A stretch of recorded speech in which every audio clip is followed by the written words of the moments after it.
ainda na página 70, o item 54 do nosso material, na página 71, o item 55 do nosso material didático diz o fim da Inquisição na Espanha. Olha quando que vai acontecer, irmãos. 1834. Tá ok? Bom, eu separei aí para vocês um artigo de um historiador falando sobre a Inquisição Espanhola. Ele diz: e as bruxas? Alguns de vocês devem estar se perguntando. Já começa com uma pergunta, né? A ideia de caça às bruxas, pelo menos em termos de Inquisição Espanhola, não é correta, explicou Antônio, nosso guia. Segundo ele, no total de 5 séculos de Inquisição espanhola, foram cerca de 60 mulheres queimadas como bruxas. Um número triste, mas muito baixo comparado com o número de bruxas perseguidas na França, Inglaterra ou Alemanha. Ou seja, os católicos e os protestantes, eles disputam para ver quem matou menos. E prossegue: em geral, a Inquisição Espanhola tinha uma atitude mais cética em relação a casos de bruxaria e era bastante relutante em aceitar testemunhos sobre o assunto. A Inquisição Espanhola foi abolida por Napoleão, quando ele dominou o país. No entanto, o rei seguinte, Fernando VII, retoma o tribunal em 1814. Foi somente em 1834 que a Inquisição foi finalmente extinta na Espanha, ou seja, os cristãos anabatistas que ainda viviam na Espanha, porque pensa, irmãos, você viver, por exemplo, no Rio de Janeiro, e você tem que caminhar até a Bahia, por exemplo, para sair da Espanha, ok? Dependendo do local que você está, você tem que caminhar 800, 1000 quilômetros. Tinham pessoas que não tinham condições de fazer isso, então viviam ali correndo risco. Então a Inquisição só vai terminar em 1834. E prossegue: a pessoa denunciada era presa sem saber qual era a sua heresia e nem quem a havia denunciado. Assim, era compelida a confessar um crime que não sabia qual era. Caso confessasse ter feito coisas que não estavam na denúncia inicial, isso só acrescia sua lista de pecados. Não havia direito de defesa. O advogado servia para incitar o acusado a confessar, ou presunção da inocência. Ou seja, se o cristão fosse denunciado, ele não podia saber quem denunciou e qual era o crime, tá bom? Então, se ele, por exemplo, não vou confessar que eu batizo adulto, um exemplo. Se ele fizesse qualquer outra confissão, a situação dele piorava. E lembrando as regras do que eu tenho contado para vocês das Inquisições, tá bom? Quando, por exemplo, o indivíduo, se ele confessasse que, não, tudo bem, eu confesso que eu cultuo um demônio, o indivíduo falava isso, ele era solto, ele era punido, fazia uma purificação nele e soltava ele. Então eles prendiam sempre 30, 40 pessoas, mas o alvo qual era? Era 3, como foi no caso das bruxas de Salem, né? 3, 5, 10 cristãos. Porque os cristãos anabatistas, eles não iriam confessar de jeito nenhum que eles eram adoradores do demônio. Se eles fizessem isso, eles eram soltos. Esse era o acordo. Mas como é que ficaria a vida desse cristão? Bom, você confessou que adorava o demônio para não morrer, meu irmão, você tinha que ter permanecido na fé. E se ele tentasse evangelizar um ímpio? Peraí, você não foi aquele que confessou que adorava o demônio? Então a vida do cristão acabava, né? E acabava também a sua consciência espiritualmente, né? Bom, o artigo prossegue. Eram detidos por dias, meses ou anos, sofriam torturas para confessar e tinham seus bens confiscados.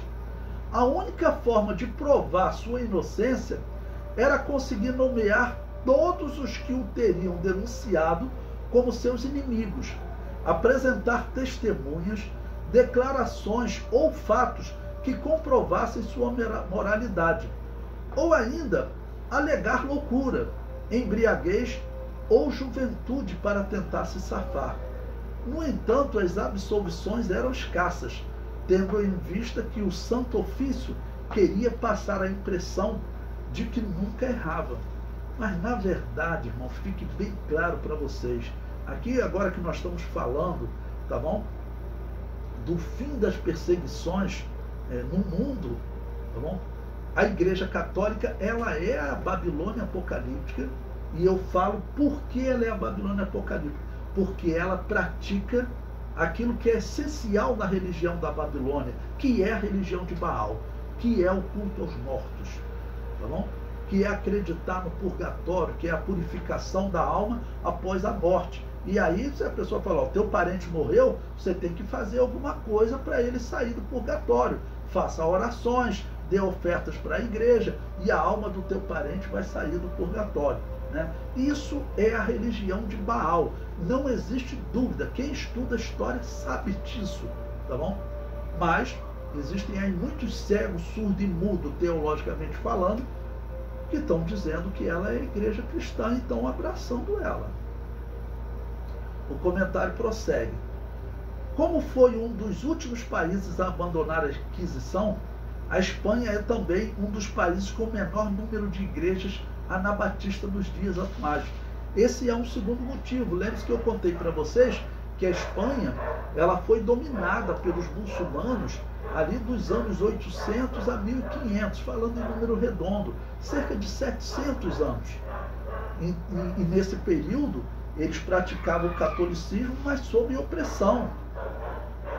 Então, quando o exército católico conseguiu expulsar os muçulmanos, eles desenvolveram um catolicismo hiper radical. Tá bom? Bom, esse período, né, 1834, ele está acabando, tá bom, com a perseguição, mas está nascendo uma obra maligna, né? Os protestantes alemães, com um alemão chamado Friedrich Schleiermacher, ele desenvolveu o liberalismo teológico, que está sendo pregado hoje nas igrejas, até na Assembleia de Deus. Eu falo na Assembleia de Deus, eu comprei aqui o livro da CPAD, Bíblia Cronológica, porque é um assunto importante, né? Nós mantemos a cronologia. Então deixa eu ver o que a Assembleia de Deus está publicando. Eles publicaram ali uma linha liberal.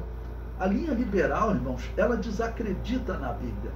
Tudo que você vê que está desacreditando na Bíblia, pode colocar na conta desses hereges, tá bom?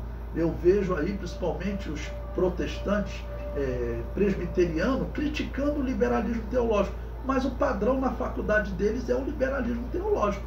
Você é antiético aqui, o curso de teologia da FAECAD fechou. Os irmãos que estudaram lá, eu recebi irmãos que saíam, chegavam aqui, eu vim para cá estudar com vocês, se eu continuasse na FAECAD, eu ia perder a fé, um monte de herege ensinando lá, tá bom?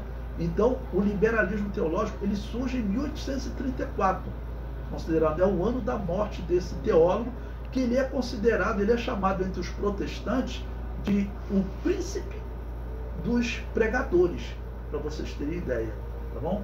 Eu vou colocar até um texto sobre ele lá no grupo, para se vocês quiserem se aprofundar, como aqui não era uma questão doutrinária, então eu não vou me aprofundar na história do liberalismo teológico. Mas quem quiser estudar, estude a vida desse homem, que vocês vão ver a quantidade de heresias, e ele na história como grande pregador, como referência dos protestantes, ok? E o que a Bíblia cronológica faz de heresia? Nós sabemos que a Bíblia, irmãos, a Bíblia Sagrada, ela apresenta uma cronologia, ok? Ela apresenta uma cronologia, não adianta fugir disso. A Bíblia defende que de Adão até a morte de Jesus passaram-se cerca de 4.000 anos, ou exatamente 4.000 anos, porque a profecia dizia que o cordeiro tinha que ser separado num dia, mas só podia morrer no 4º dia, para mostrar que Jesus morreria 4.000 anos depois de Adão. E nós percebemos isso pela Bíblia, tá ok? Bom, nessa cronologia também nós percebemos que o dilúvio, ele ocorreu cerca de 2.300 a.C. Eu sempre falo cerca porque é aproximado, né? A Bíblia também não tinha como colocar um cálculo preciso como nós temos hoje dos calendários atômicos, tá bom? Então, o dilúvio ocorreu cerca de 2300 a.C. Compre essa Bíblia cronológica da CPAD, você vai ver quando que ele diz que ocorre o dilúvio. Ele diz que pode ter sido 15 mil anos, um tempo insondável. Que isso, irmãos? É um absurdo publicar uma Bíblia dessa. Então, está chamando a Bíblia de mentirosa, porque a Bíblia, ela defende uma cronologia aproximada, não estou dizendo que é precisa, como tem aí na história, teve um protestante anglicano que ele disse até o dia e o mês em que Adão foi criado, em que o mundo foi criado. Isso está totalmente errado, né? Tá bom? Mas nós vemos que são cerca de 4 mil anos, ou 4 dias no tempo de Deus.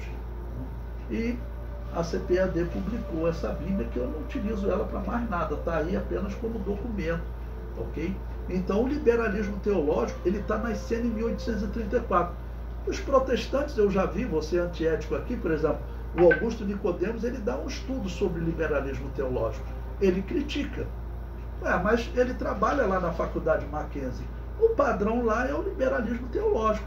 Ele fala, o liberalismo teológico matou as igrejas estão enfraquecendo por causa do liberalismo teológico. Não é só por causa do liberalismo teológico, não. É por causa do batismo de recém-nascido, que não tem valor diante de Deus. É por causa da predestinação de Calvino e de Agostinho de Hipona, porque essa predestinação, ela é antibíblica, tá bom? E ela difama o nosso Deus, ok? Porque diz que até os anjos que pecaram por ordem de Deus, ou seja, o querubim ungido pecou por ordem de Deus e se tornou Satanás. Isso é um absurdo, a pessoa acreditar nisso, isso é irracional, tá bom? E é heresia, ok? E é heresia.